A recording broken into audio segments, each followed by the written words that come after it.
We're going to go to Houston, Texas now, 101 KLOL. Warren is listening to us in Houston. You're on Rockline with Eddie and Jeff. Yeah, good evening, Eddie. Good evening, Jeff. Good evening. Good evening, sir. Yeah, first I'd like to say I love you guys' music. I got all your import stuff, and is there any way I can get you guys autographs and have you say hi to my wife, Crystal, and my boys, Eric and Christian? Hello. Hello. I just hate being asked for things. Oh, okay. Well, I'm sorry. Anyway, the question I had Philosophy I'm totally into, you know. I'll spend hours with you, you know. We'll drink and talk and smoke and laugh. But as soon as you ask me for something, I'm just going to turn right away. I'm sorry. It's just the way it is, Warren. I'd like to know the reason for the two different covers on the early vinyl release and the CD release coming out tomorrow, and also the reason the new album's name was changed from 5 Against 1 to Versus in the last month.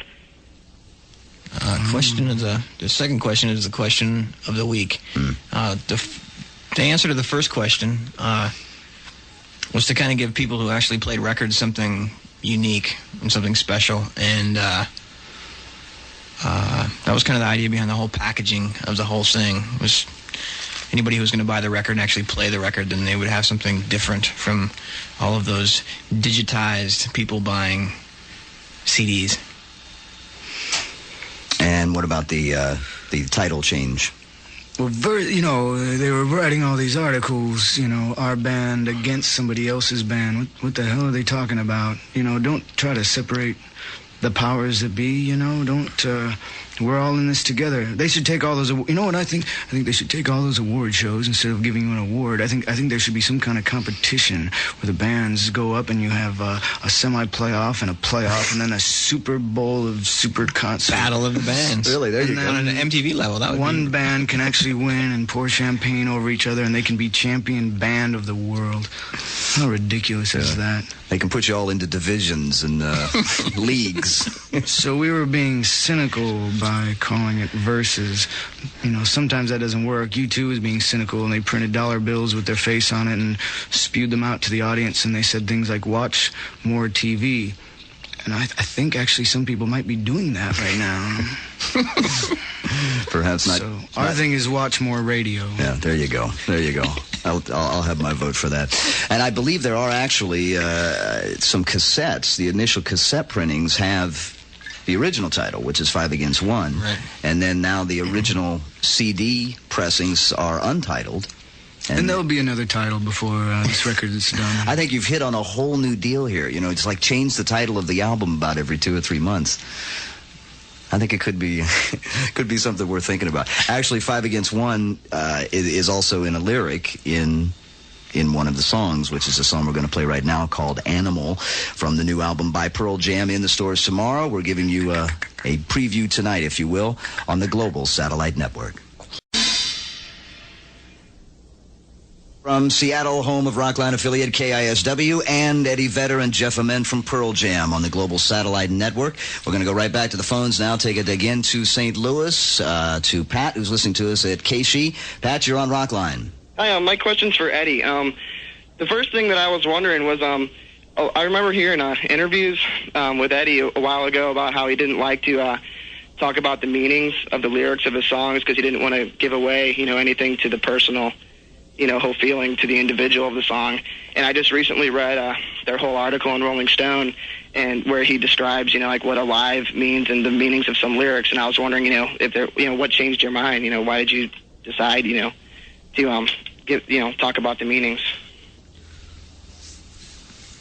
Hey, you know, we're giving away shoes tonight. You gave away some shoes earlier. Yes, indeed. Let's give away some. Let's give away some better stuff than that. Let's give away. I've got a harmonica here. You got a whole suitcase full of stuff here. I got a wine bottle and a mask. Well, Pat, we'll give this harmonica to you. What's your last name? Hello, sir. Pat, are you there? Yes, I'm here. Okay. What's your last name? Brennan. Brennan? Yes. Okay, sir, you've just won a harmonica. Thanks very much. Next question. All right, Pat, stay on the line, okay? We're going to go to Jacksonville, Florida, and Rock 105. Juanita is listening to us down in Jacksonville. You're on Rockline with Pearl Jam tonight. Yeah, I was watching Headbangers Ball, and they said something about this kid that took this school hostage. I was just wondering... What was that again? We didn't get that. There was this kid they were talking about it on Headbangers Ball that took this school hostage, and the parents had blamed the video Jeremy and I was just wondering how they felt about, parents blaming the music and stuff. Wow, I didn't even hear about that. Now, I remember one night in this basement when I was writing that I thought, man, I guess they can't sue us for this one because I'm writing about it after it happened. Some kid did this. I didn't make that up. And that's a fact. And it came from a small paragraph in the paper, which means you kill yourself and you make a big old sacrifice and try to get your revenge. That's all you're going to end up with is a paragraph in the newspaper. 63 degrees and cloudy, a suburban neighborhood. That's the beginning of even the video. And that's the same thing at the end. What we're trying to say is it does nothing. Nothing changes. The world goes on and you're gone. The best revenge is to live on. Prove yourself. Be stronger than those people. And then you can come back. I mean, that's kind of what I did. Now all those people who are my enemies want to be my friends. They don't understand why I don't respond to them. Yeah, that's a great answer.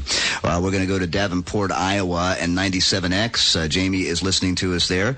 How's the floodwaters out in Davenport these days, Jamie? Oh, it's gone. Good. But we're still recovering. Good. What's your question for Eddie and Jeff? I want to know how you guys feel about, the different video awards and stuff that you've won. I mean, because I'm a young video director and I would like to pursue a career in this. I just want to know how you guys feel about it. Make movies. Don't make videos. Videos are evil. No. I mean, make videos, and when you make videos, make a movie. We're disagreeing. You're listening to Rockline on the Global Satellite Network. No, I mean, the MTV is a tremendous thing. It can be a tremendous forum, and you can make films for videos, and I guess that's what we tried to do. I mean, some people consider it, instead of the best video of the year, it could be called the best commercial for your CD. That's not how we see it as art. We didn't want it to interfere with the music. The first two were just live, with live sound, etc. The third one, I mean, we tried to interpret a little bit, and you see what happened. The problem is, if you recall, do you remember the first time you saw that video? Do you still remember? Yes, I love it. And maybe it kind of hit you kind of hard or made you think about something? Because after it was seen 100,000 times, or even the normal viewer saw it 1,000 times, it didn't mean anything anymore. Oh yeah, this is a video where the kid kills himself. Which is exactly why the song was written, to bring it to light, and all of a sudden it was something that we didn't think about anymore. That's the only thing that kind of can upset me about it, and I think that we've talked about how we don't want to be remembered for our videos. You see, you are also not going to be doing videos right away, at least behind Verses, right? We just don't know. Our mind is on music right now. We'll record another record, maybe even before we do that. Our mind is on music, which is probably a really good thing for everybody. We'd love to, do things on MTV and just have it kind of be a different form of public access. I don't have MTV. I don't have cable.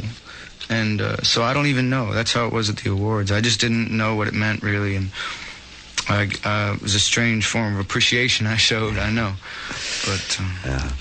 But Jamie, thanks a lot for the call. We appreciate it, and we'll have time for lots more calls here before we're done tonight. And also, you're not going to want to forget to send in your postcards for your chance to win one of our 1993 Rockline AT&T calendars, signed by all the guests that appear on the show during the month of October.